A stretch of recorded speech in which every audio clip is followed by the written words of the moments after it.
थागतचरी असिगी दाइसता फंबिरिबा मिथुंगलेन सिंबों लेंगन प्रेजेंटेशन तौबिरबा मतुंगदा असिगी दाइसता लिखतपिरिबा अथोइबा अहलबन माइबोसिंना असिगी फंक्शन असिगी कैंडल चुखतपिनबा हाइदना मनुक्चरी कैंडल चुखतपिनबा हाइदना दाइसता लिखतपिरिबा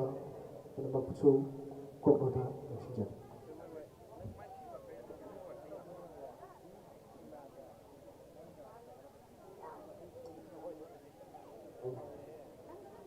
असिगी थौरम असिगी कैंडल चुखतपगी थौरम असिगी लोरबा मतुंगदा असिगी लेकाय असिगी मदि इरैपाक इरमदा मसिगी थवाइना पोथा पीखबा अखोइगी अथौबा हौजन सोमेन कुमारगी मूर्तिदा नमजबा लई कटनबगी सेम साबिनबा हाइदना मनुक्चरी अथौबा सोमेन कुमारगी मूर्तिदा दुख मेरा लई कटनबगी सेम साबिनबा हाइदना मनुक्चरी असिगी लापिरिबा ख्वाइ मियामना असिगी कैंडल असि चुखतपिरुबा मतुंगदा अथौबा सोमेन कुमारगी मफमदा दुख कैंडल अमदी असिगी नमजबा हई लई कटपगी थौरम असिसु याबियु हाइदना मियामगी मफमदा मनुक्चरी मरमदना लेकाइगी चेचलसिंगना सोमेन कुमारगी मूर्तिदा दुख कैंडल लई कटनबगी same साबिनबा हाइदना मनुक्चरी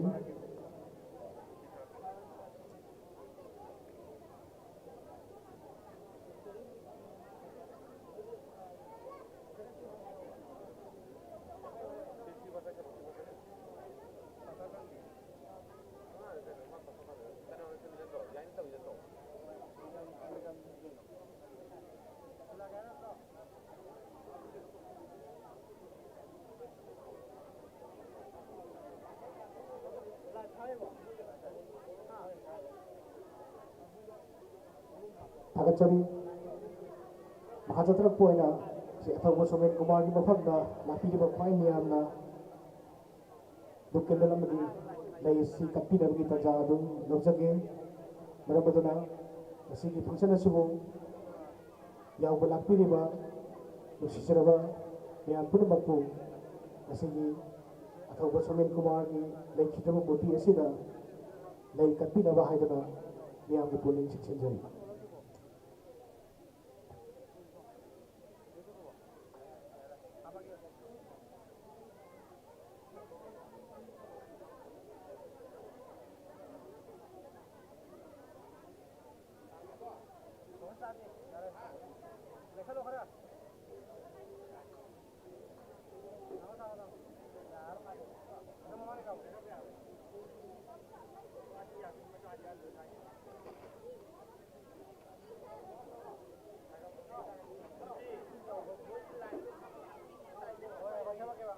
असिगी लापिरिबा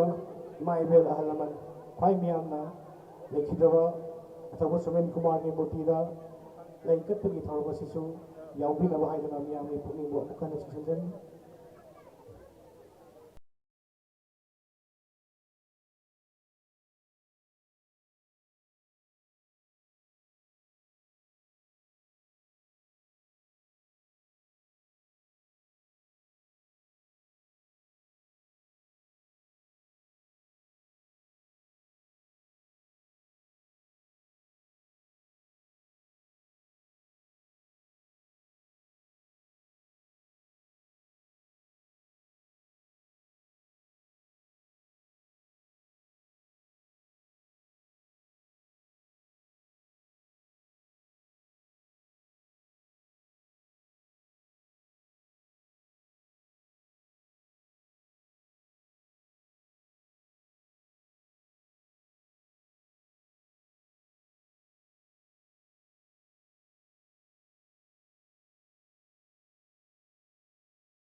mission for social transformation gi bagi crew members sing memento amadi akogi thawai pangayang dong site gi akoy bu ikai khumna bu utpagi thawam adu chak sidara bagi namakta memento sing lengan sing ready lebina ba haidana silekai gi chesel singa maiki thongda nisingjari amukan nisingjage floral tribute asigi hek bathanda charak sidara bagi namakta asigi music video album asibu thawai haksang yauna tokpina ba hona biriba mission for social transformation gi team crew members singbo ikai khumna bu utpagi thawam felicitation pangthokpagi thawam adu charak sidara bagi namakta memento sing lengan sing ready tawina ba haidana maiki thongda nisingjari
asigi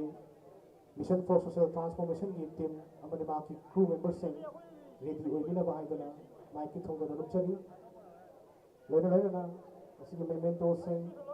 amadi akoy felicitate tawina ba maile na potlam sing kitang yana arrange tawina ba haidana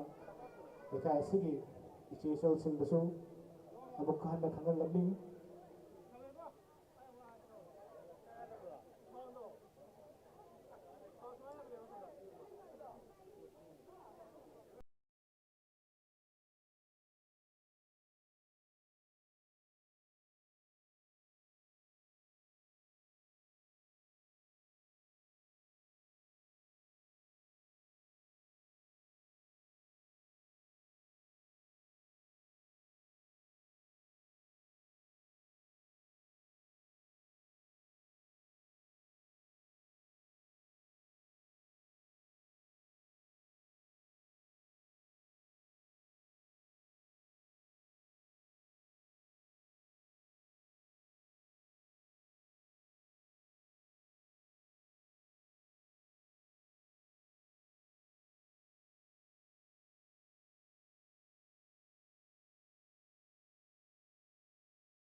jaba eka asigi amadi iram dam asigi hawjam somen kumar gi amata ngairaba machanupa hawjam yuvrajna mahaki mapada saitharaga sakchaba music video album asigi thawai haksang yauna homnam honabada kanna honabiriba mission for social transformation gi crew members sing thawai pangai yangdongna felicitation tawagi ikai khumnabagi tanja adu dabsake asigumlaba mission for social transformation gi crew members sing gi manungda ihan hana kokachari hawjam yugas asigi music album asigi singer amadi child artist oine ek tawiriba nuksijaraba egi chanupa hawjam yugas ko asigi stage matakta nekhat pirakna nuksijari loina asigi asigumlaba memento amadi dengan simu खुदों तौबीनबगीदमक्ता पांगयांगदम अपुर मुलुगकी secretary general वांखाइमें इनामचा हाइबा memento असि कुसुम लेनबीदम हाइदना मरुना हाइजरी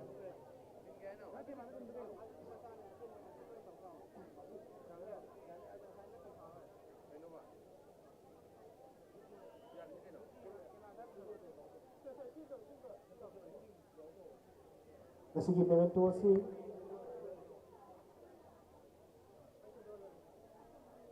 masigi memento asi bukatpirak na bidamagta ika asigi chalse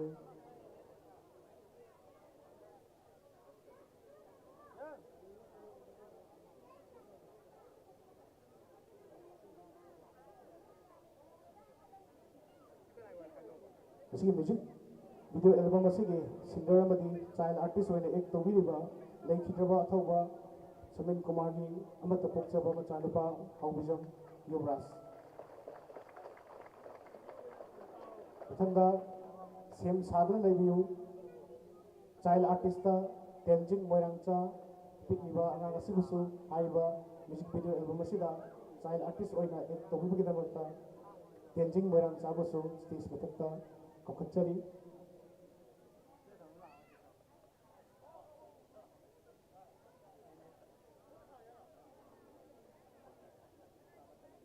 Tenzing Moirangcha busu stage mathakta pakat piraknaba kokachari masigi mathangda sem sadra leibiu Kanta Yambeng music video album asida artist hoina ek tawiba Kanta Yambeng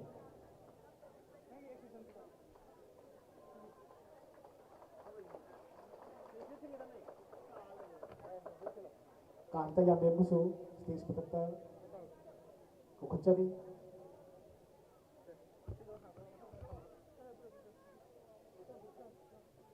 Ego masalah kebiar bazu Kanta Yambeng artist ki बहुत सिंधी याबा ये मतलब नाकत कितना आए बा सब लोग खुद सिलो भी नवाई देना माइक तो उनका रुचर कांटे या बेंगी बहुत सिंधी याबा सिनाओं तक नाकत कितना कांटे या बेंगी सब लोग खुद सिलो भी नवा चीज़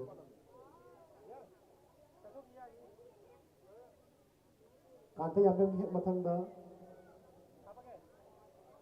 असली म्यूजिक वीडियो एल्बम असली artist Chamen Laurembam Usuliti Lebinaba Chamen Laurembam ki mathangda choreography Sonia Laisho Mamu Thakachari Sigi artist Chamen Laurembam ki Sigi Lamu Chamlaba Budol Port City Bina Bukita Bakta Sinam Mamu Budombi Biso Thakachari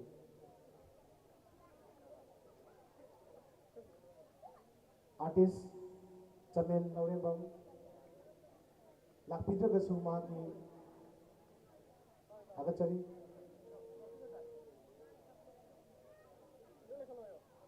Masigi Mathangda Masigi Asigumlaba music video album Masigi choreography hoina Tawiriba Sonia Laishon ki Mathangda director of photography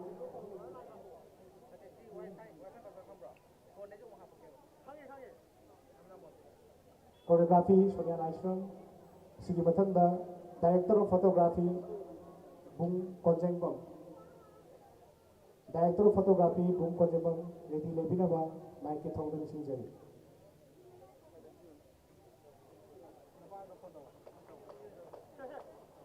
Thagachari director of photography Bung Konjengbam station da Lekhatpratnaba Nurchari Sigi Mathangda camera assistant Nanau GS camera assistant Nanau GS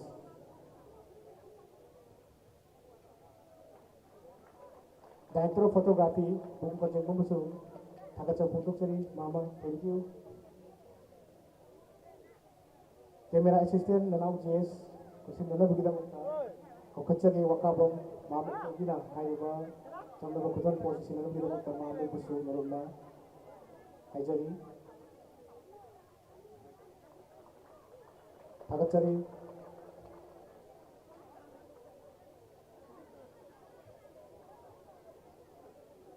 drone की मतेंग पांगबीबा केन मोंगबीजों असिगी music video album असिगी drone की चावना दायित्व लौबीबा केन मोंगबीजों लाखपीद्रगसु बहुत लाखपीनाबा बहुत लाखपीबा याबा इचिनावसिंग यावरगदि स्टेज मथक्ता लाखपीदुना सिगुमलबा चमलबा मेमेंटो असि लौबीनाबा केन मोंगबीजोंबु स्टेज मथक्ता मरुंदा खुखनचरी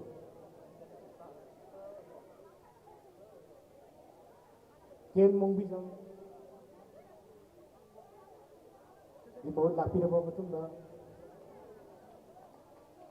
पेना अमदी वायलिन की यामना चावना थौदाम लौबीरिबा सकनायरबा दुगुंबा आर्टिस्ट संदीप पेना अमसुंग वायलिन की यामना चावना दायित्व लौबीरिबा आर्टिस्ट संदीप लाखपीरगदि मसिगी स्टेज मथक्ता लेखत्पिरक्तुना थौगै पांगा यांगलोंगा सिंजरिबा चमलबा मेमेंटो असि लौबीनबा हाइदुना माइके थोंदा रुपचरी बहुत लौबीबा यावबिसिनाव लेरगदि स्टेज मथक्ता पोली खजिक यांगना लाखपीदुना चरक सिदनबा हाइदुना भांगसी लाखपे हाइना लौजरगा परि मरक्ता लाखपे यावरगदि सिंबिरक्नबा सबटाइटल दा जितेन कुमार ओइनाम सबटाइटल दा जितेन कुमार ओइनाम असी लाक्तिर हाइना लौजरगे म्यूजिक कंपोजर अजित खुमन असिगी म्यूजिक वीडियो एल्बम असिगी म्यूजिक कंपोजर ओइबिरिबा अगियाम्बा अजित खुमन इरेका असिगी सो खगी म्यूजिक लंग याम थवाई चांग यावना अगियाम्बा असिगी चमलबा खुदुन पोसे पिबिनबगी दमक्ता अगी मरुप थोइथोइबा देसामगी सेकेंड रीजनल ना खुशन नबिनबा हाइदना अगी मरुप बुजु ममुको कच्चा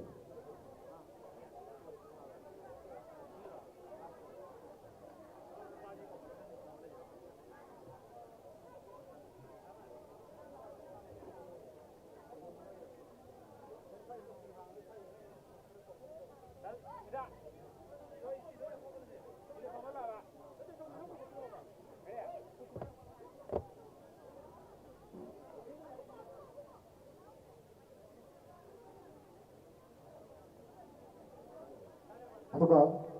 मथंदा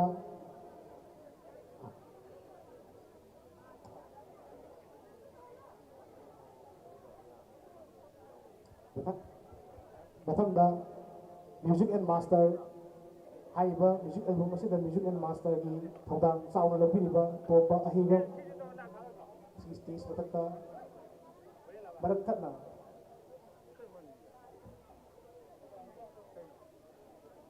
म्यूजिक एटी की अरामबाई तेंगोल की लुसिंग पुरेल कोरोंगा खुमन की अपोपो मपांग असिगी स्टेज मथक्ता लेखत पिरक्नबा हाइदुना माइके थोंदा रुपचरी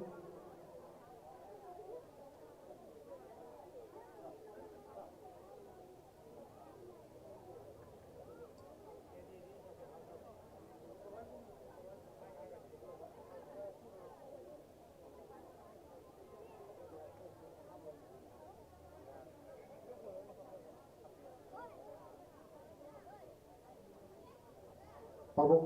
कोइंगम बखुमन कच्चबो फोंदोकचरी मखा चथरक मोइना मिक्स एंड मास्टर की थौदांग चाव लौबीरिबा तोपा अहिबम सिगी स्टेज मथक्ता लेखत पिरक्नबा मरुपचरी तोंबा अहिबम बहुत छिपीबी याबा लेरगदि बहुत छिपीनबा चरक सिदनबा मिशन फॉर सोशल ट्रांसफॉर्मेशन की क्रू मेंबर्स सिंह असिगी फंक्शन असि चरक सिदनबा लाखपे हाइना लौजरगा असिगी असिगुमलबा म्यूजिक वीडियो एल्बम असिगी स्पॉन्सर तौबीरिबा गाय खुंदजरिबी चिंगसुबम कुमलैमा लेगिद्रबा चिंगसुबम अकाबगी मोमोंलोय असिगी असिगुमलबा थबै पांगं यांगलुगी चमलबा मेमेंटो असि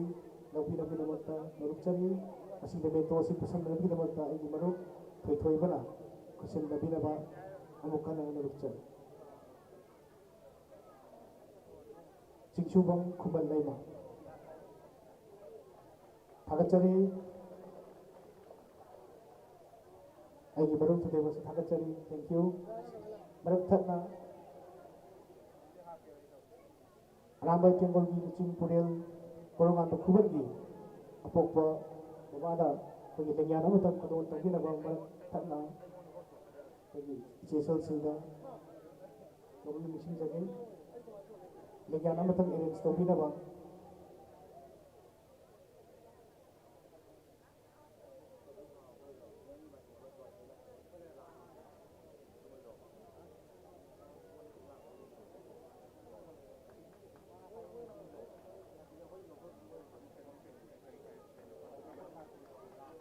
थागतचरी असिगे असिगुम्बा म्यूजिक वीडियो एल्बम असिगे ट्यूनदा थवाई हक्चांग यावना सेनबिरिबा हाइसी तोंबा असिगे चमलबा खुदोल पोचे पिबिनबा केदमंता थागतचरी मेरा पाइबी सेक्रेटरी जनरल वंखमेल कसा आलबा चमलबा खुदोल पोचे पिबिनबा केदमंता वंखमेल ले असाबसु मुरुला चरी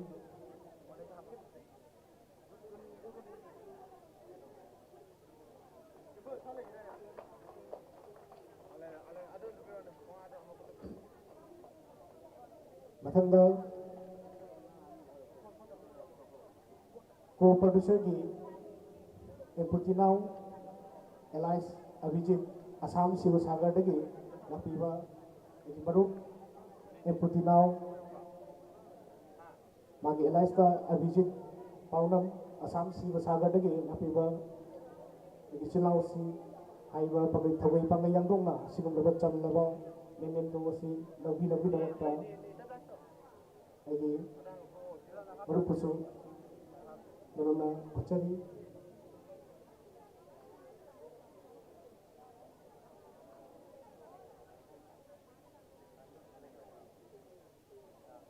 मथंदा सेम साधन लेबिगदबा को प्रोड्यूसर हाउबिजम सुरेश कुमार को प्रोड्यूसर हाउबिजम सुरेश कुमार सेम साधन लेबिगदबा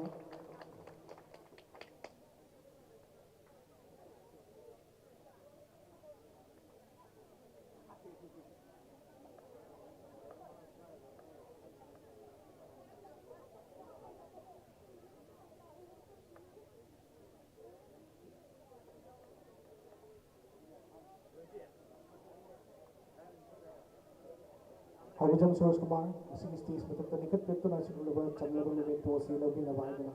मुचरी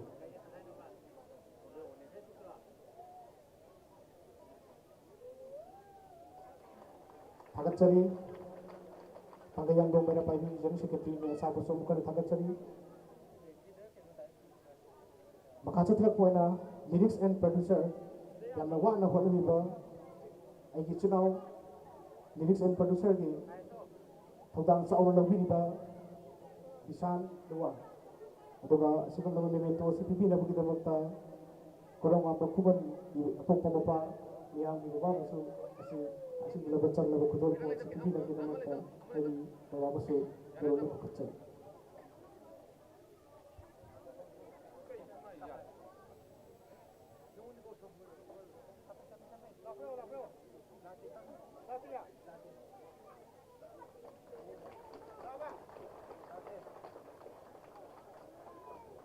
थागतचरी आइगी बाबाबसु थागतचरी मरुप बिसलबसु थागतचरी मखाचतला कोइना असिगी म्यूजिक वीडियो एल्बम असिगी थवाई हक्चांग यावना डायरेक्शन पिबिदुना हेना मपुंग मरै फाबा म ओहिन बिरिबा मरुप धर्मेन लाइश्रम स्टेज मथक्ता निकट पेटनबा खुचरी असिगी खुदोल पो असी पिबिनबगिदमक्ता मेरा पाइबी जनरल सेक्रेटरी की प्रेसिडेंट केलबम देवी मोताबो मरुना चली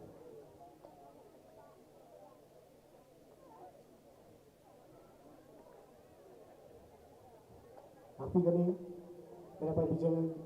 प्रेसिडेंट मेरा पंगयांगदों मेरा पाइबी प्रेसिडेंट की थोड़ी बिरिबा ने बिमता मरक्ता ꯂꯧꯕ ꯌꯥꯎꯗꯕ ꯏꯆꯤꯟ ꯏꯅꯥꯎ ꯂꯥꯛꯄꯤꯕ ꯂꯩꯔꯒꯗꯤ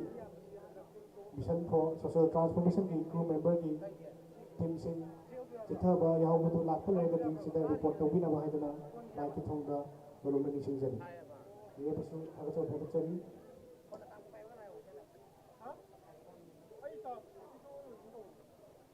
ꯑꯗꯨꯒ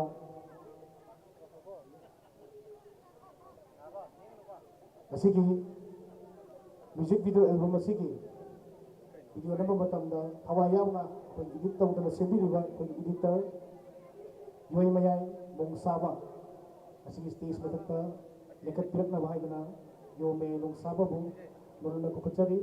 ꯑꯁꯤꯒꯤ ꯃꯦꯃꯦꯟꯇꯣꯁ ꯄꯤꯕꯤꯅꯕꯒꯤꯗꯃꯛꯇ ꯄꯥꯡꯒꯩ ꯌꯥꯡꯗꯣꯡ ꯃꯩꯔꯥ ꯄꯥꯏꯕꯤꯒꯤ ꯄ꯭ꯔꯁꯤꯗꯦꯟ ꯅꯤꯌꯣ ꯕꯤꯃꯣꯇꯥꯅ ꯈꯨꯠꯁꯤꯟꯅꯕꯤꯅꯕ ꯍꯥꯏꯗꯨꯅ ꯅꯣꯡꯆꯔꯤ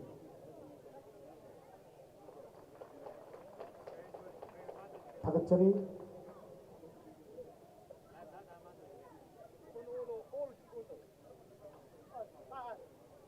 ꯑꯁꯤꯒꯤ ꯐꯦꯂꯤꯁꯤꯇꯦꯁꯟꯒꯤ ꯇꯔꯥꯝꯅ ꯑꯣꯛꯄꯒꯤ ꯊꯧꯔꯝ ꯑꯁꯤ ꯑꯩꯈꯣꯏꯅ ꯃꯁꯥꯏꯗ ꯇꯦꯟꯁꯤꯟꯖꯔꯒ ꯑꯁꯤꯒꯤ ꯐꯪꯁꯟ ꯑꯁꯤꯕꯨ ꯌꯥꯎꯕ ꯂꯥꯛꯄꯤꯔꯤꯕ ꯑꯔꯥꯞ ꯑꯔꯥꯞꯄꯗꯒꯤ ꯂꯦꯡꯕꯤꯔꯛꯂꯤꯕ ꯇꯣꯉꯥꯟ ꯇꯣꯉꯥꯟꯕ ꯁꯪꯁꯊꯥꯟꯁꯤꯡ ꯂꯨꯞꯁꯤꯡ ꯀ꯭ꯂꯕ ꯃꯩꯔꯥ ꯄꯥꯏꯕꯤꯒꯤ ꯄꯨꯝꯅꯃꯛꯄꯨ ꯊꯥꯒꯠ ꯋꯥꯍꯩ ꯐꯣꯡꯗꯣꯛꯄꯤꯅꯕꯒꯤꯗꯃꯛꯇ ꯃꯤꯡ ꯑꯣꯏꯅ ꯍꯪꯒꯠꯆꯔꯕꯗ ꯑꯩꯒꯤ ꯏꯌꯥꯝꯕ ꯋꯥꯀꯥꯕꯝ ꯁꯅꯥꯇꯣꯝꯕꯁꯤꯡ ꯉꯥꯛꯄꯤꯒꯅꯤ ꯇꯔꯥꯝꯅ ꯑꯣꯛꯄ ꯋꯦꯜꯀꯝ ꯑꯦꯗ꯭ꯔꯦꯁ ꯄꯤꯕꯤꯗꯕꯒꯤꯗꯃꯛꯇ ꯑꯩꯒꯤ ꯏꯌꯥꯝꯕ ꯁꯅꯥꯇꯣꯝꯕꯁꯤꯡ ꯚꯥꯏꯁ ꯄ꯭ꯔꯁꯤꯗꯦꯟ ꯀ꯭ꯂꯕꯀꯤ ꯊꯧꯄꯨꯕꯤꯔꯤꯕ ꯏꯌꯥꯝꯕꯁꯤꯕꯨ ꯃꯔꯨꯞꯅ ꯃꯥꯏꯛꯀꯤ ꯊꯣꯡꯗ ꯈꯨꯠꯆꯔꯤ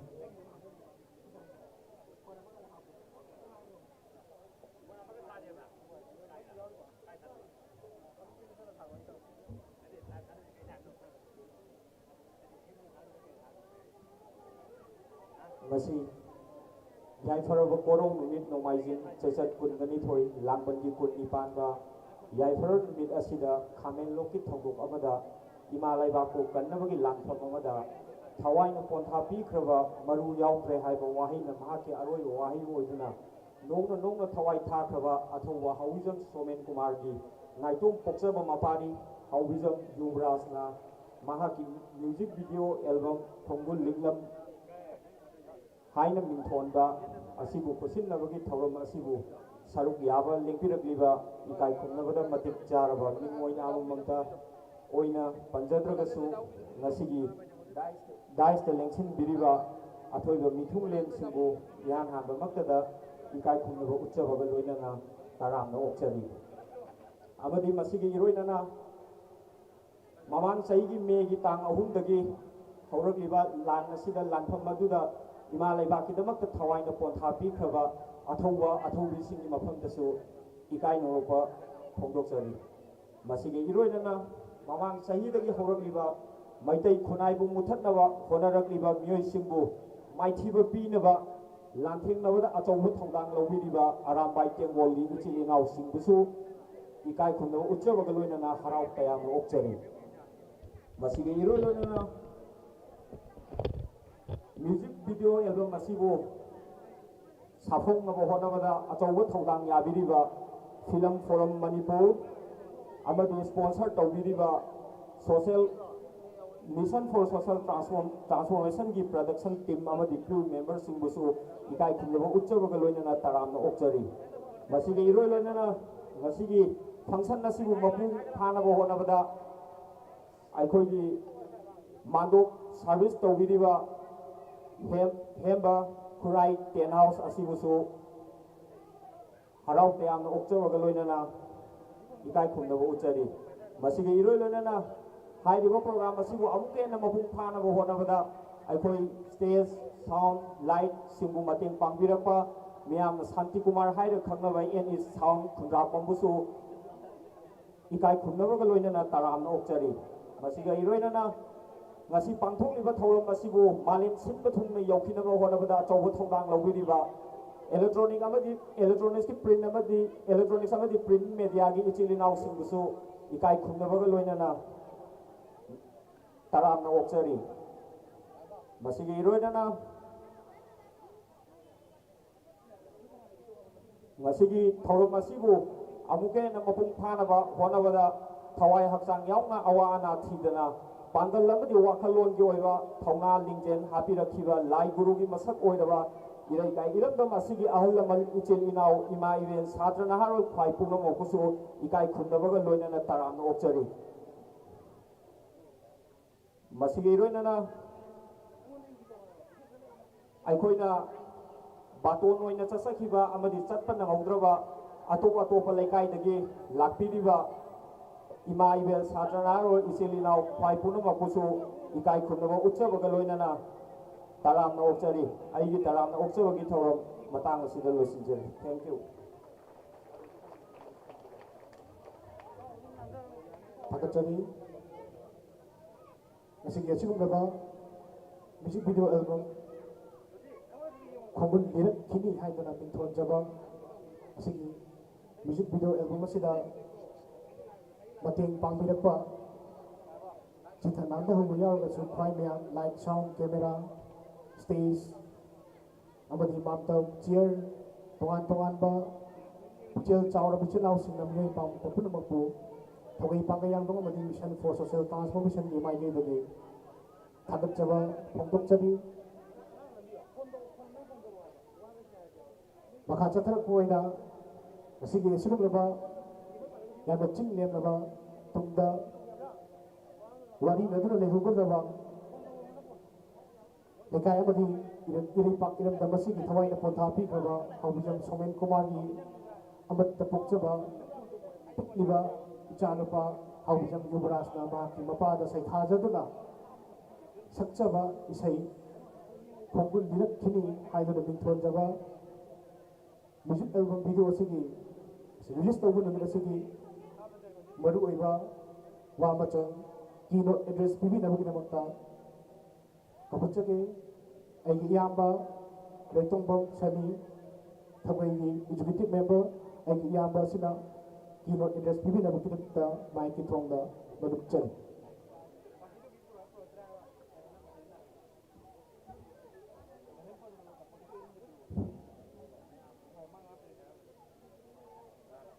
ꯑꯍꯥꯟꯕꯃꯛꯇꯗ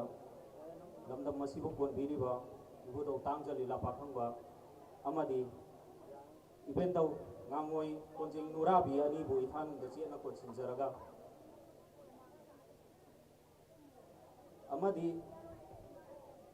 ꯉꯁꯤ ꯇꯥꯏꯕꯪꯄꯥꯟꯕꯨ ꯊꯥꯗꯣꯛꯇꯨꯅ ꯆꯠꯈ꯭ꯔꯕ ꯑꯊꯧꯕ ꯀꯌꯥꯕꯨꯁꯤꯡꯕꯨꯁꯨ ꯑꯋꯥꯡꯕ ꯊꯥꯛꯇ ꯏꯀꯥꯏ ꯈꯨꯝꯅꯕ ꯎꯠꯆꯔꯤ ngasi lai khidraba athauba hawizam somen kumar maitai gi macha amata ngaijaraba macha nupana hawizam yuvraj maitai na ma ki lai thraba mapai bungo da kachaba music video album phongul lirakhini haina mingthonba si miyam da khusinaba release function asida saruk yaba lapiriba दाइस द लेंगसिन बिरिबा अहल लमन सिंह अरामबाई टिंगोल की इचिलिनाव Singh film forum Manipur mission for social transformation की इचिलिनाव पाई पुमनामा अमदी लेकाई लेकाई दगी थौरम मसिबो मपुंग फान बिबनबेदमक्ता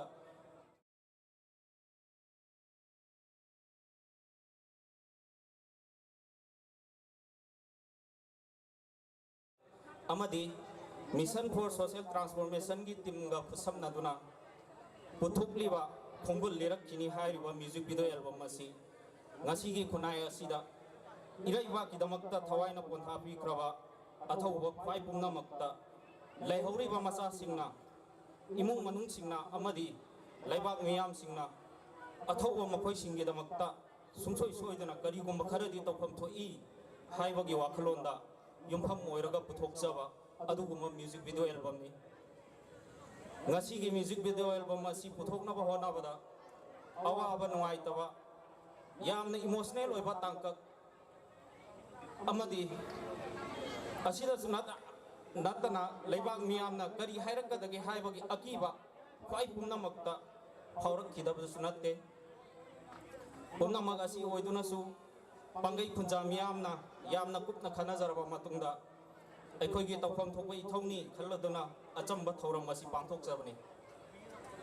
ꯂꯥꯟ ꯑꯁꯤꯅ ꯃꯔꯝ ꯑꯣꯏꯗꯨꯅ ꯁꯦꯠꯅ ꯈꯥꯏꯅꯈ꯭ꯔꯕ ꯃꯃꯥ ꯃꯆꯥ ꯃꯄꯥ ꯃꯆꯥ ꯃꯆꯤꯜ ꯃꯅꯥꯎ ꯁꯥꯒꯩꯁꯤꯡ ꯑꯃꯗꯤ ꯂꯩꯔꯤꯕ ꯀꯅꯥꯒꯤꯅ ꯃꯃꯥ ꯀꯅꯥꯒꯤꯅ ꯃꯄꯥ ꯀꯅꯥꯒꯤꯅ ꯃꯆꯥ ꯀꯅꯥꯒꯤꯅ ꯃꯆꯤꯜ ꯃꯅꯥꯎ ꯃꯈꯣꯏꯁꯤꯡꯒꯤꯗꯃꯛꯇ ꯉꯁꯤ ꯄꯥꯡꯒꯩ ꯐꯨꯟꯖꯥ ꯃꯤꯌꯥꯝꯅ ꯃꯈꯣꯏꯒꯤ ꯑꯋꯥ ꯅꯨꯡꯉꯥꯏꯗ ꯁꯔꯨꯛ ꯌꯥꯕꯒ ꯂꯣꯏꯅꯅ ꯃꯈꯣꯏꯒꯤꯗꯃꯛꯇ ꯈꯣꯡꯐꯝ ꯆꯦꯠꯅ ꯂꯦꯞꯂꯤ ꯏꯔꯩꯄꯥꯛ ꯏꯔꯝꯗꯝ ꯑꯃꯗꯤ ꯏꯐꯨꯔꯨꯞ ꯏꯖꯥꯇꯤ ꯀꯟꯅꯕ ꯍꯣꯠꯅꯕꯗ ꯑꯩꯈꯣꯏ ꯈ꯭ꯋꯥꯏ ꯄꯨꯝꯅꯃꯛ ꯊꯧꯗꯥꯡ ꯂꯧꯃꯤꯟꯅꯁꯤ ꯑꯃꯗꯤ ꯁꯔꯨꯛ ꯌꯥꯃꯤꯟꯅꯁꯤ ꯍꯥꯏꯕꯒ ꯂꯣꯏꯅꯅ ꯉꯁꯤꯒꯤ ꯑꯩꯒꯤ ꯋꯥꯔꯣꯜ ꯄꯤꯖꯕ ꯃꯇꯥꯡ ꯑꯁꯤꯗ ꯂꯣꯏꯁꯤꯟꯖꯔꯤ ꯈ꯭ꯋꯥꯏ ꯄꯨꯝꯅꯃꯛꯄꯨ ꯑꯔꯣꯏꯕꯗ ꯑꯃꯨꯛꯀ ꯍꯟꯅ ꯊꯥꯒꯠꯄ ꯐꯣꯡꯗꯣꯛꯆꯔꯤ